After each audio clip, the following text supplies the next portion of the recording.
This next poem is a poem that I wrote for my grandfather on the day of his death, his crossing over, in January 24th, 1986.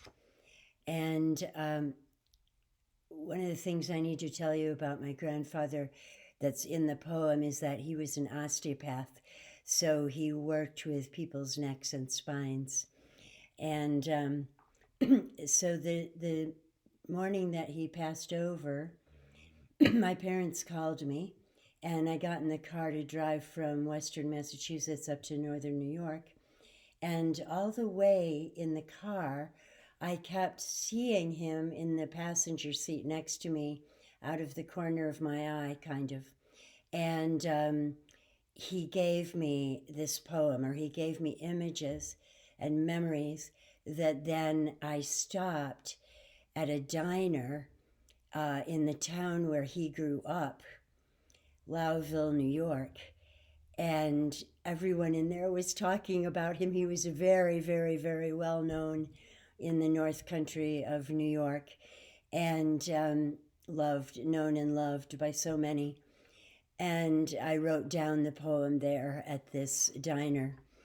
And so I kind of received this poem from him, and I actually was seeing him sitting in the passenger seat next to me and getting these downloads.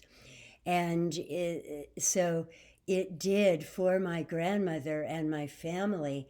When I read this poem to them, his presence was there. So this is called My Grandfather's Hands. My grandfather's hands I can hold now still in the center of my mind. His silver wedding ring fit so well. His hands had a wise life of their own. My grandfather's hands were a magician's as he waved them up and down, transforming his face by making his mouth into a perfect triangle, talking funny and sending us silly. My grandfather's hands, I can imagine them now, so at home on his rod and reel, his heart flopping as much as each fish he searched the rivers and streams to catch.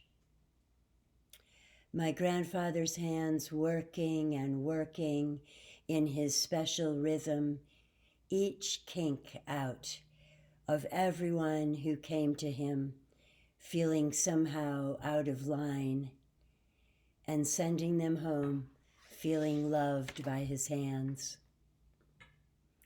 My grandfather's hands, all his fingers touching each other gently as he listened. His hands showed the patience of his whole being, his heart.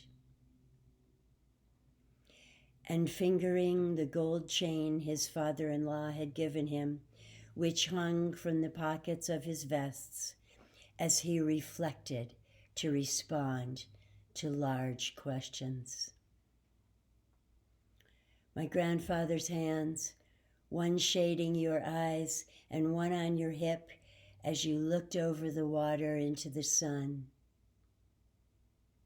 Your hands on your tools in your basement, where I thought you were a god, where you held out the mystery of God to me as you manifested your inventions. And many, many years later, you seemed to take up the whole downtown street when you saw me and held up the patent papers like an excited boy, thrilled that they were written in Japanese and 5 other languages.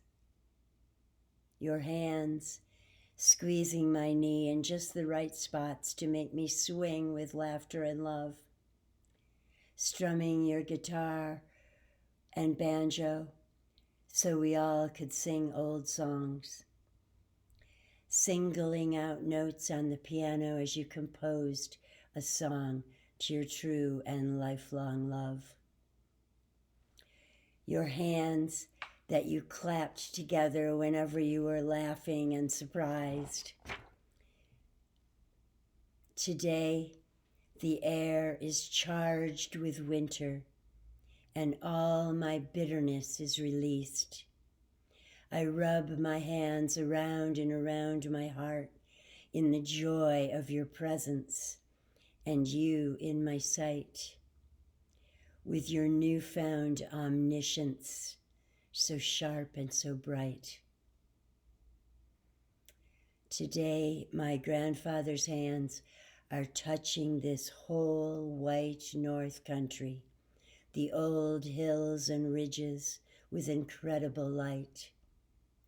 This place where he felt such delight.